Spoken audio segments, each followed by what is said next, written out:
people on YouTube.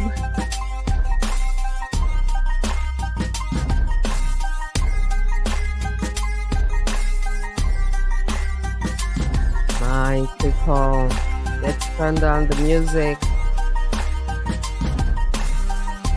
Turn down the music. My people, let's turn down the music. All right, we are finally broadcasting live from Vancouver. My people, today is Saturday, August 3rd, 2024.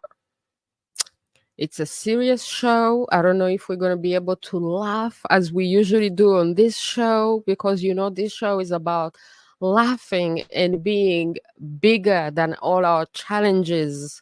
We are divine beings and we are supposed to be bigger than all our challenges. So today it's a very serious show.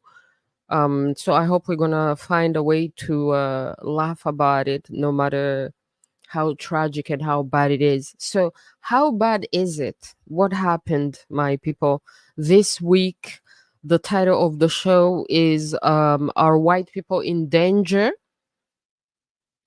And a Rwandan boy who was born in the UK, in Cardiff, who is turning 18 this month.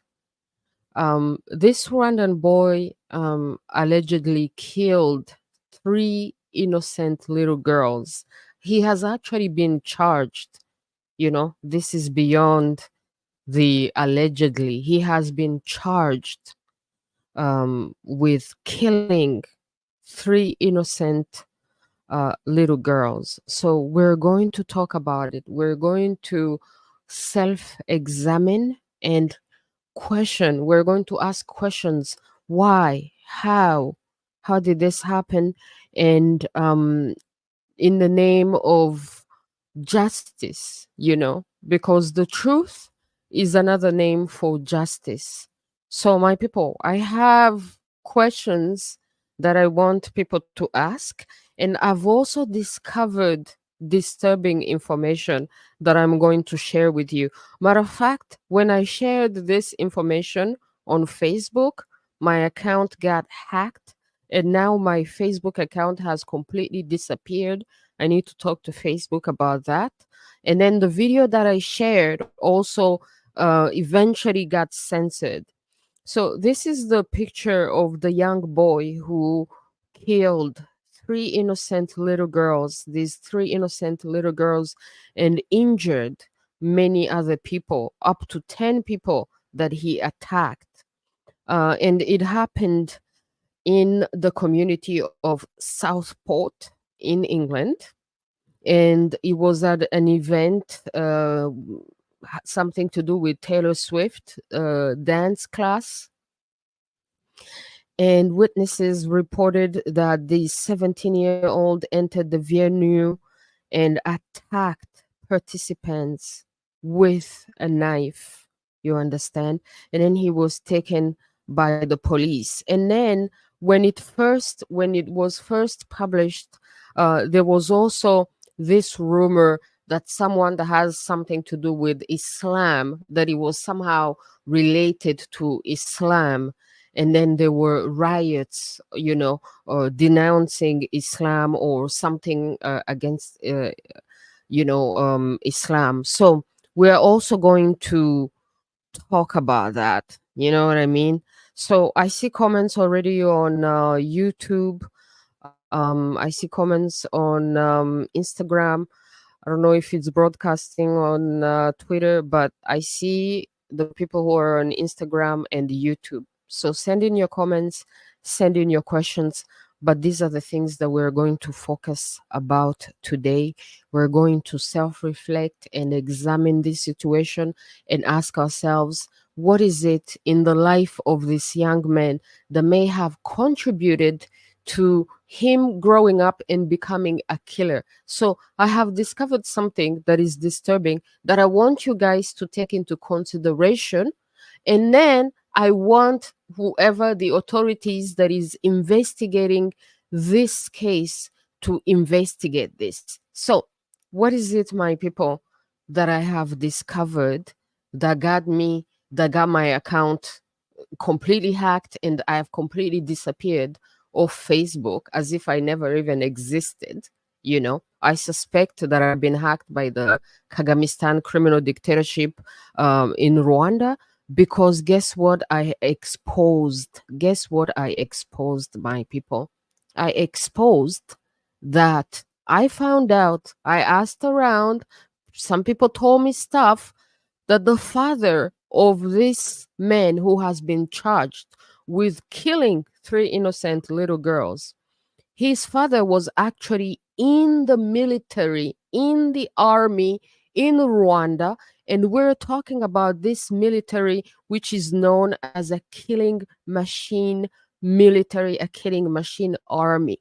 So I posted on Facebook telling people that, hey, from unreliable sources, these are new allegations. I found out that the father of the killer boy was also in the military, and this military describes itself, where this is not me describing this military, the Kagamistan criminal dictatorship in Rwanda, their military, they describe themselves as killing machines.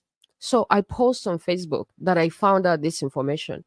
Is there anybody that could say something about this information, confirm, deny, do this and that? Guess what happened, my people? Somebody came on the post and told me, hey, Louise, whatever you're saying, it's BS. But there's one thing among all the BS that you're talking about, there's one thing that I can confirm. And I was like, well, what is that one thing? Person says, that he can confirm that the father was in the military.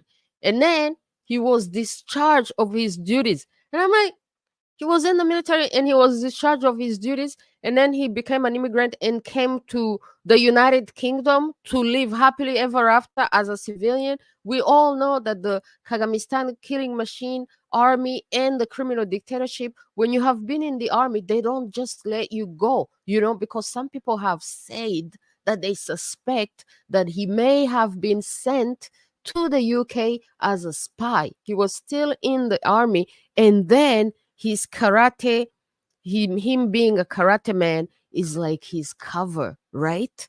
And then, my people, as I posted all this stuff on Facebook, I discovered even more stuff. Oh, we're going to talk about it all. We're going to question the Rwandan community, the Rwandan culture, the Rwandan history, the Rwandan present and politics. What are some of the things that may have contributed to this young person's mind, and what's going on in his environment, in his family environment, in his culture, in his society, that may have influenced him in becoming a killer? Because as we always say, never again. So we are concerned. As you know, I'm from Rwanda. I was born in Rwanda, but I'm living in Canada.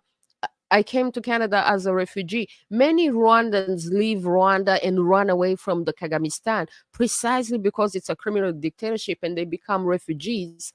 But this man, the father of the guy who is a killer who went to court, who has been charged with killing these three innocent little girls and attempted murder on more people, well, I found out the person who came to say that, okay, I'm talking nonsense, but the one thing that is real is the father was in the army, in the killing machine army, and he was relieved of his duties. And then when I'm asking, I'm like, okay, so he was in the army, relieved of his duties. Why was he relieved of his duties, my people? Why was he relieved of his duties? It will shock you even more, and then you will understand what's going on. So let's get into it, and then let's answer this question: are white people in danger? Short answer, yes. But we're gonna get into it. Welcome to the show. Share the show, like, share, subscribe. You and I talk show. your host, AUSARES, Louise Uwacu. I'm here and I'll be answering your questions. If anybody want to join the show live, I'll be answering your questions. And I'm also giving you my perspective, my observations, and my questions, and what I found out, and what needs to be investigated as well. All right, my people, welcome to the show.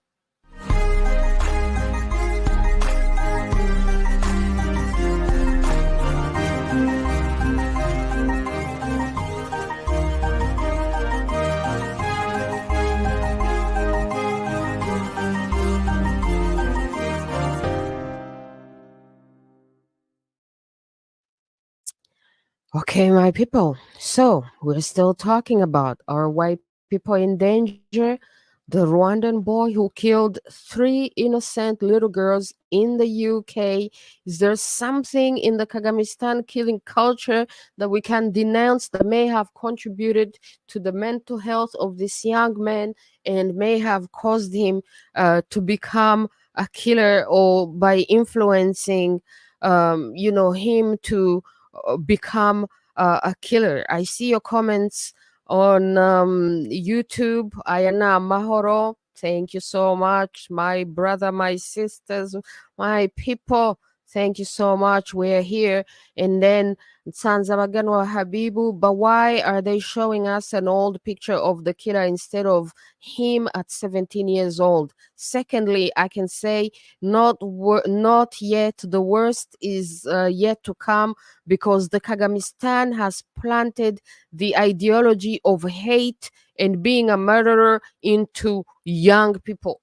We're going to talk about that, okay? So, what did I find out that may explain this? So, first, I find out that his father was in the army, and then he left the army, and then he went to the UK, migrated to the UK in 2002, and then the son was born in 2006. So this is the latest picture when he went to court, as he was charged for the murder of the 3 innocent little girls. Let's keep in perspective why we're here. It's for the victims. It's for the 3 little innocent girls who will not get to live, and so that this thing may never happen again. The truth is another name for justice. So what did I find out, my people? I post like, okay, Sky has been in the army. The army is brags of being killing machines. So somebody comes to confirm. The person is on the record. This was before my Facebook was attacked and hacked and completely disappeared. But I got screenshots in the meantime. So the person tells me, okay, the father was in the army, and then he got discharged from his duties, and then he continued on as a karate man, doing his karate thing, and then he moved to the UK, not as a refugee, not as a refugee like the rest of us who ran from the criminal dictatorship, but as an immigrant. I'm like, okay, so why was he discharged? Why was he let go from the army? Guess what they tell me, my people? That he was discharged from duty. He was let go from duty from the army because he was underage.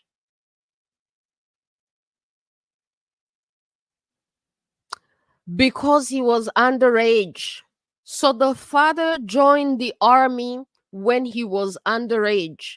This army that prides itself, that claims to be killing machines. The father joins the army as an underage boy. He goes into the army, he fights war, and after the war in 95, we don't know when he joined the army. He may have joined in 94. He may have joined in 93, 92, 90. We don't know when he joined the army. But he joined the army when he was a young boy, when he was an underage. Because the person who came to tell me that the father was indeed in the army and that he was discharged from the army because he was underage knows the father and says that they are friends in England and he knows the father really well. And that's why he knows that he was in the army and he was discharged around 95. So that's after the infamous genocide that happened in Rwanda in 1994 against the Tutsi, because the Kagamistan Kagame had assassinated two African presidents who are from the tribe that he was fighting. You know, it was a civil war, tribal war, and then a genocide against the Tutsi. When this news came out and people rioted in England, I was like, oh my God, maybe people are now going to understand how the genocide against the Tutsi actually happened. Because the same way that people hear a bad news, a tragic news, people who have been killed, and they react badly. That's exactly how it happened in Rwanda. People heard that two presidents had been assassinated, two African presidents assassinated, and then they reacted, they retaliated against some people who are innocent in the population who belong to the tribe of the people who assassinated the president. So this man was in the army as a young boy, as an underage boy, so much so that he was discharged, relieved from duty, according to the person who came to testify and confirm. He was discharged from the army after the war, after the genocide in 1995, because he was underage. So this is the father. And then he continued his career as a karate man. You know, one of the things that had made it suspicious is exactly to see someone in martial arts. Well, and then people who are saying that he may have been sent to the UK as a spy. And then they're saying that it would be a great cover for someone who has been in the army and then they get discharged from the army, but then they continue through martial arts and they get sent abroad. How many people do you know in the Rwandan culture, in the Rwandan system of the criminal dictatorship of the Kagamistan in Rwanda, that can actually leave the army peacefully and then go out there abroad to continue to live happily ever after their civilian dreams? You have this killing machine army who prides themselves on being killing machines army. They actually, when you join, they make you pledge that you will serve them for life. And in your service for life, there's no exit. It's just like a mafia. Once you're in, there is no way that they're ever going to let you be free so that you can go continue your life, to enjoy your civilian life and live your dreams out there abroad. And then he didn't go to the UK as a refugee. So he went through the process of asking for visas and asking for immigration and legally immigrating, you know, and all that stuff. So the criminal dictatorship in Rwanda, as a person who's been in the army, even though they watch him, they discharge him from the army because he's underage, as the person informed us. Well, they keep watching him. If they let you go abroad, it's because, you know, you're like on the inside, you're part of the ruling elite, you're part of the clique. Now, this army, which prides of themselves of being killing machines, I'm going to show you a video of a Rwandan minister actually talking about it. So the thing that we must think about and question and ask question and investigate is because this army, which prides itself and calls itself killing machines, they say that the new generation, the younger generation, is even better killing machines than their fathers who are killing machines. So, would it be so far-fetched? Would it be like, should we not ask questions when you see a young boy, a young man who becomes a killer because his father, like his father was also in the army as a young boy, as an underage boy? I mean, is it it's such a huge surprise to hear that a father went into the army as a young boy, and this army prides itself. Now the son becomes a killer. But what if they continue to admire the men that they fought for? You see, even the Kagamistan Kagame, even him, he started going into the army as a very young boy, you know? So this idea that someone is so young and yet they go into killing, this is not so new in the Rwandan culture and the Rwandan realities that we are living today, especially if they come from a family that has already been through that process. And then I was asking my Rwandan people, I'm like, if you are parents and you admire a criminal dictator in Africa, your children are watching you. Your children are watching you. So if you admire a criminal dictator, what do you think your children are going to become when they grow up? And then, so if you have been in the army as a young boy, as an underage boy, we can suspect that you know what they do to child soldiers in many African conflicts, and we know what they did to child soldiers in the Rwandan conflict. They make these children do horrible things. So if a man goes through that, even he goes through that as a young boy, as an underage boy, and then he has children, is it so far-fetched? Does it become such a huge surprise that even one of his children may fall into that? So this is where we say that these things, this information has to be investigated. Did this child ever go into military training? Because they start them young. Did this child ever go into Rwandan embassy activities? Because the Rwandan embassies have been denounced out here. You have a British writer. Today we're talking in English to the British people. This happened in the UK. Michaela Wrong, who has written a book about how the Kagamistan criminal dictatorship is killers without borders. You have the Canadian author Judy River, who wrote a book about In Praise of Blood. And then we have the latest book by Shaoro Nana, which exposes Rwandan boys, young men who have been to Congo to kill and rape women and kill, and the war that Rwanda is into in Congo have taken over 10 million lives. Are all these things not supposed to be taken into consideration when a young boy leaves his house and goes to kill, and he kills three innocent little girls? Like, what is it in his background, in his culture, in his society that may have caused him to do these things? So my people, I'm submitting to you all this information that is circulating among the Rwandan community so that you know, and that your people who are in charge investigate these things and put things together and tell us what exactly happened, that these young girls had to lose their lives, you know. So please investigate.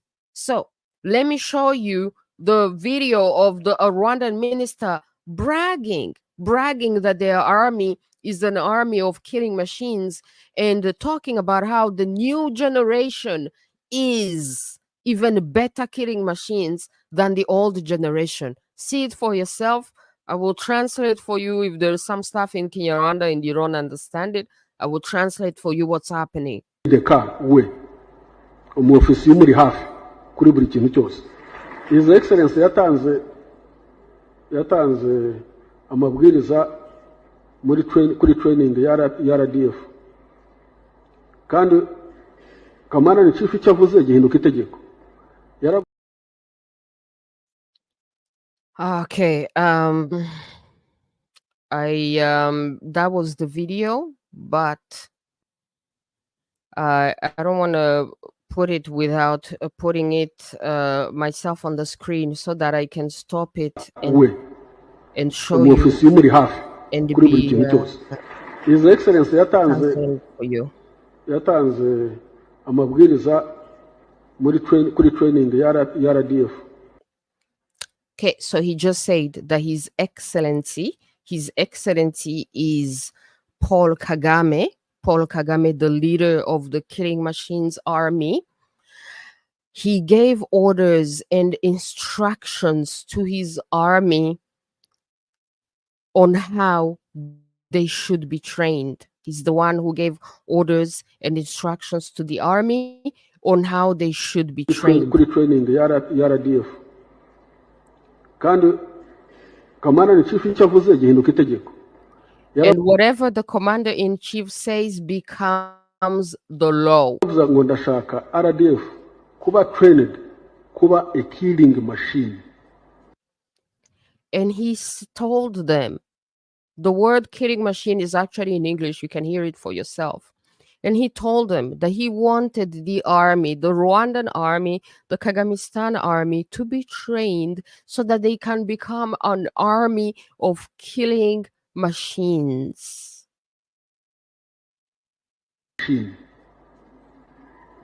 Aho iciye ntagire igisigara. That wherever this army of killing machine may pass, that nothing will survive. This is the kind of training that they receive, that we receive. He said. So, but better than we are. Ku buryo nta n'impungenge dufite about the next generation. And then he says that the new generation is even better than we are, than they are. This army of killing machines is even better than they are, than they were. So much so that they have no worries whatsoever about the next generation. Even though when he speaks about the next generation, you hear him talking about the next generation, he said it in English. No worries whatsoever about the next generation because they are trained, they're even better than the previous generation. What kind of madness is that, my people? So, do you think if a child grows up in this kind of society, in this environment, in this culture, Rwandan culture, in praise of blood, killers without borders, and then if a child has a father who has been in this army as a child himself, as an underage boy himself, do you think there may be something that may influence this child into growing up and becoming a killer himself? Do you think there's a relationship there, my people? These are the questions, giving this information that we are receiving, that we should ask ourselves. So, which comes back to ask, are white people in danger? Short answer, yes. And how are they in danger? So, what if you receive people in your own society and then they commit crimes against you or against your children? And the issue that I have observed, that I have seen, I'm in Canada. This white people in danger. It's like white people going through the same issue, even in Canada, the same thing as in the UK because of immigration, and they also have the same fears. You know, when it comes, for example, to religion and Islam, for example. And then, of course, they have fears when it comes to immigration. So, are white people in danger? Yes.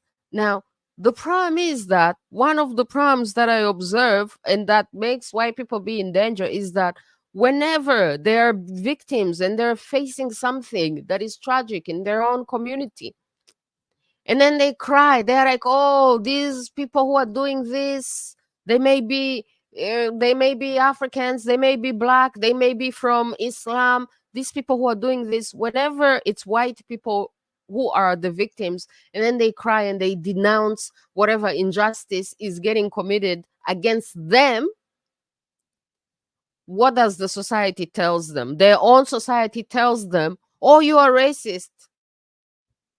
They shut them up by telling them that they are racist. They shut them up by telling them that they have Islamophobia. So then, by shutting them up and not allowing to express their fears and whatever it is that they feel that are dangers in their society, they actually make it worse in their society. They make it worse. So because when you cannot talk about problems and issues and dangers that you're facing, you also cannot find a solution to those issues, to those problems.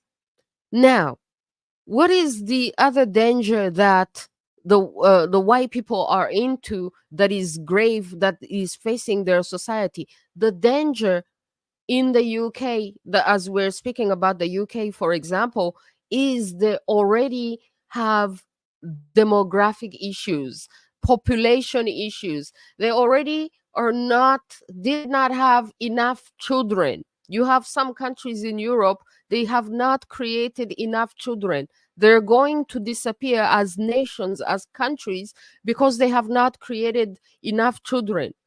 This is the case of Germany, for example. I've been doing some research and some reading, and Germany is in danger of disappearing as a nation because they have not created enough children. The UK, not as bad as Germany, but also very bad because they're not creating their own children. And this is precisely why their leadership, the elite, same thing in Canada, not enough population, not enough children. And the leaders, the politicians, they decide to import in new immigrants so that they can come and be your population, be your children, because white people have not created enough children. So one of the solutions would be for white people to create more children, which, as we come back to this tragedy that we are facing, makes this tragedy even more sour, because here, even those who created their children, now you have people who come into their society and then your children are in danger, and then your children get killed. And then these children are women. Women, your white women, are the ones who were supposed to create these children for you. So why would it be so hard to understand that white people may be outraged and they may be facing dangers and may be facing fears, and they may react a certain way when their children are killed, because they are already facing all those issues of not even having enough children. Now, even the small children, the little children that they have, somebody's going to come in and kill them. So tragic. So tragic. But what makes the UK special, what makes Canada special, so much so that what makes the USA special, so much so that people want to come all the way from their own country. We run away from our own countries, our criminal dictatorships, to come and live in your own countries. Why? Because in your own countries, you have this thing called the rule of law. The rule of law, which we would also love to have in our own countries. But this is where it gets tricky, my people. In our own countries, for example, in the case of the Kagamistan in Rwanda, guess who finances the criminal dictatorship that comes in and the killing machine army, kills the people, does war, assassinates presidents, and then causes people to run away from them to become refugees? This criminal dictatorship, which comes to Rwanda, kills people, causes people to become refugees. This criminal dictatorship is supported by the UK, by the USA, by Canada, supported by some of these Western countries which love democracy in their own home. And yet, they support criminal dictatorships. And these criminal dictatorships in Africa, they make the best and the brightest run away from them. So we become refugees abroad. And then you see us coming into your societies. You're like, what the hell? We're running away from our criminal dictators, but our criminal dictators are supported by your politicians, by your government. So, one of the solutions, first of all, make more children. Second, hold your politicians accountable. Hold your politicians accountable. Do not allow for your money to sponsor criminal dictatorships in Africa. So that way, you will have nobody running away from the criminal dictatorships in Africa coming to you to seek refuge, running away from the criminal dictatorships that get sponsored by your governments, by your taxes. And this is precisely why we have been calling for a boycott. Boycott the Kagamistan in Rwanda, boycott the criminal dictatorship in Rwanda. Don't support criminal dictators because they create refugees and these refugees come to your societies. And then who knows what kind of trauma and madness that some of these people are going to come to your society with and put you in danger in your own society, my people. So I submit to you all these things and simply ask you that you take everything into consideration, ask your own questions, and then do an investigation and may the truth win. The truth is the other word for justice. Justice for the three innocent little girls who got assassinated, and justice for the whole nation, and of course healing for the whole nation. So I'll show you the other video that some people had posted of the young boy who killed these little girls. And people say that he would actually sometimes talk about how there needs to be a genocide in the UK. Where would an underage boy get the ideas of a genocide? He must be hearing it from grown-ups around him. You know, who trained this young boy to know how to use a knife, so much so that he's capable of killing so many people so quickly? 3 people died and more people went to the hospital. They say he attempted to kill up to 10 people. So this does not happen overnight. It requires training. So who may have trained him? What if it just so happens? What if it just so happens that in his immediate family, his own father was part of the killing machine army? Is it so far fetched that these things may be related? All we are doing is asking questions and requesting for people who do investigations to also do an investigation. But all I know is that exposing this piece of information got me censored on Facebook and got my account hacked, completely hacked. And then people told me that this is precisely how the Kagamistan criminal dictatorship works, that I have exposed something that is important to them. This is an important information because if there's still something to do with the Kagamistan criminal dictatorship, you may find that even the leadership in England, in the UK, may protect not the victim, but the killers, because they may be in some deals with the criminal dictatorship of the Kagamistan in Rwanda. We all know how recently in the UK there was this deal that they may send some of the immigrants to Rwanda, and it was discovered that they're into this corrupt system where they have been pouring money into the criminal dictatorship of the Kagamistan in Rwanda. And we don't even trust your newly Labour government because Tony Blair was Labour, and yet Tony Blair was BFF with the criminal dictator of the Kagamistan, and he was even one of his advisors.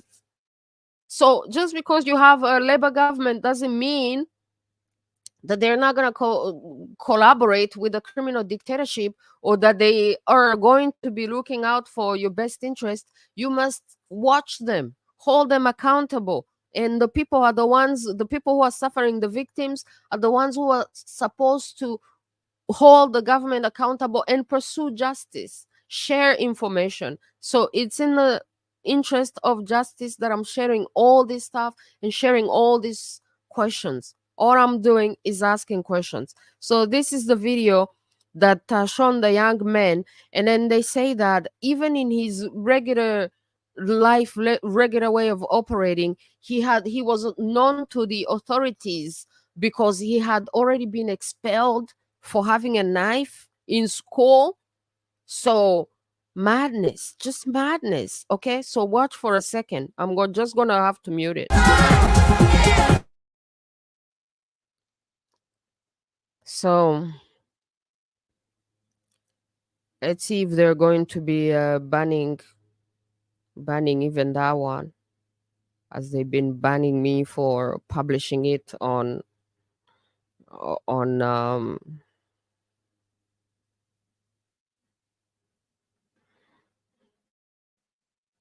You see, this is another piece of information that was in that video, that the young man had been expelled for carrying a knife.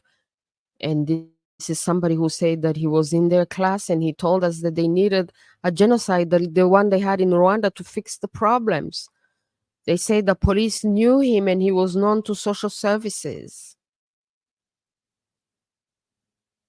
So I wonder if the police also knew that his father had been in the army as well, and that he was relieved from the army because he was an underage boy. This is the information about his family. Everything is, you know, there, So we're here for the victims, and we are standing with the victims, with their families, and everything we're doing is to help there be justice for the families, for the victims.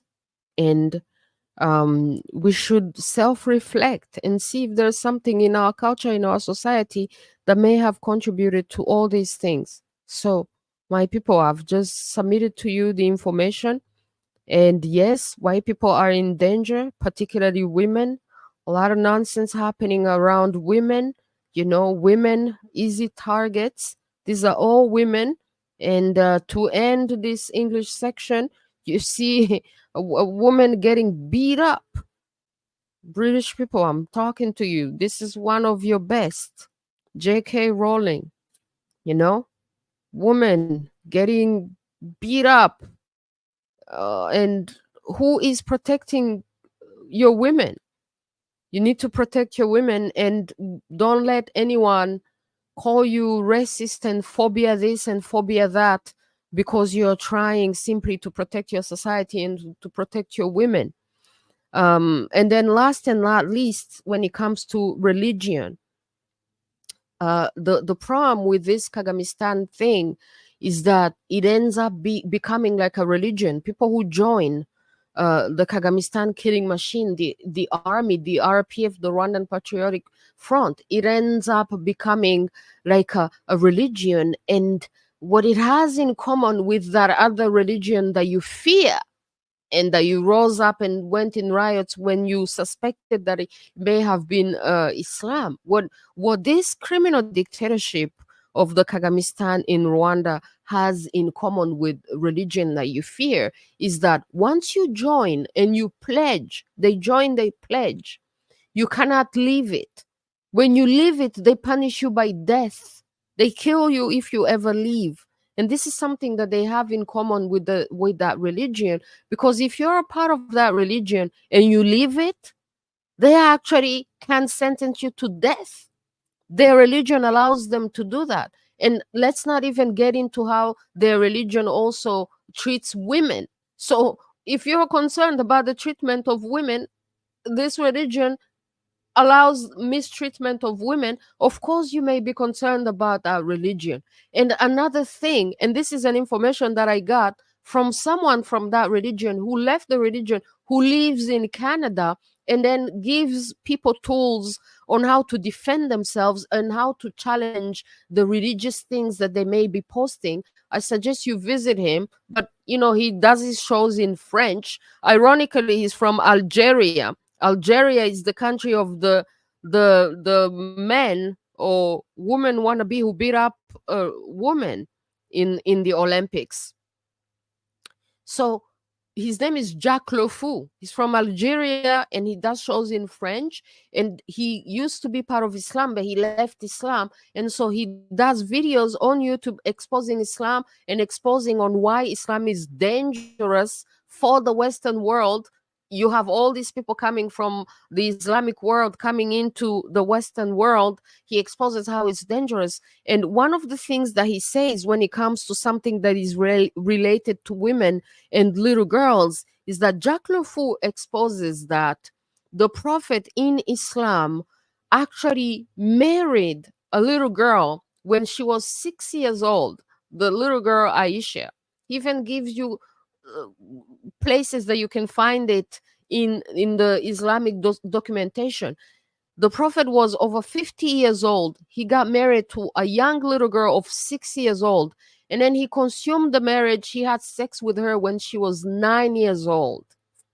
So if you're in the Western world and you hear these things, are you not supposed to be concerned? Are you not supposed to be worried and scared about your little girls if this religion was to become the religion of the country?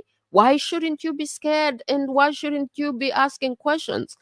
And then, so the other thing that is concerning is that while in the Western world, you give everybody freedom who comes to you, you give everybody's freedom, anybody can come here and be free. The issue and the danger and the fear is that if this religion was to take over because it's been given the freedom to exist and be here as well, because this is a free society, so you give it freedom and you give freedom so that it may also exist. But if they were to take over, they will not give you the freedom that you give to them to exist. They would force you to be part of the religion. And if you do not accept to be part of the religion, what is the sentence for people who leave the religion or do not accept to be part of the religion? The sentence is death. So, white people, yes, you are in danger, and yes, you are justified in your fears. And please express them, have dialogue. You live in a free society, and do not allow your society to be corrupted and taken over by all these things. You can set the rules while still giving freedom to everybody. And then at the same time, do not also allow people to be like, oh, you're a racist or you are Islamophobic and this and that, when you have genuine concerns about your society and about your future. And most importantly, have way more children. And that is how you will make it. All right, my people. So that's all I had to say today in English.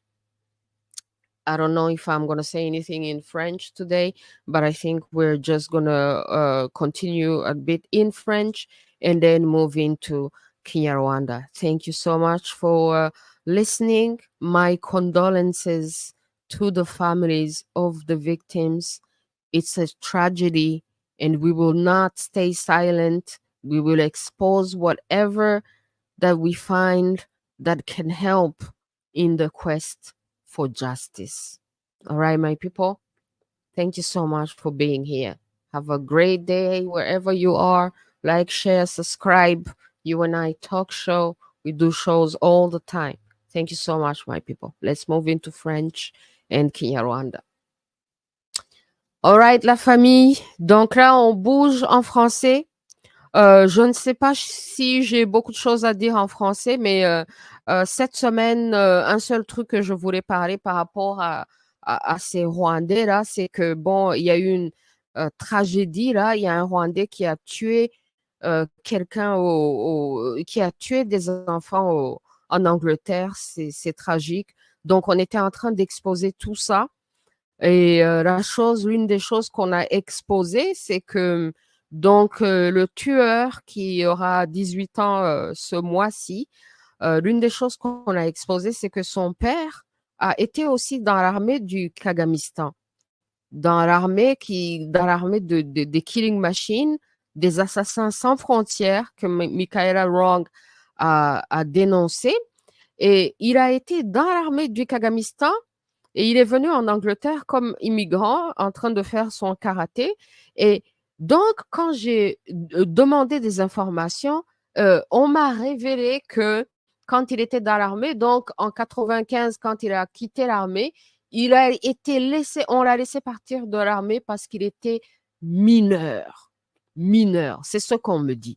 Donc, vous vous imaginez, si le père était dans une armée dite de killing machine, s'il était, lui, dans cette armée en étant un mineur, est-ce que vraiment c'est très, très, très surprenant de voir que son garçon, un mineur, lui aussi, devient un tueur?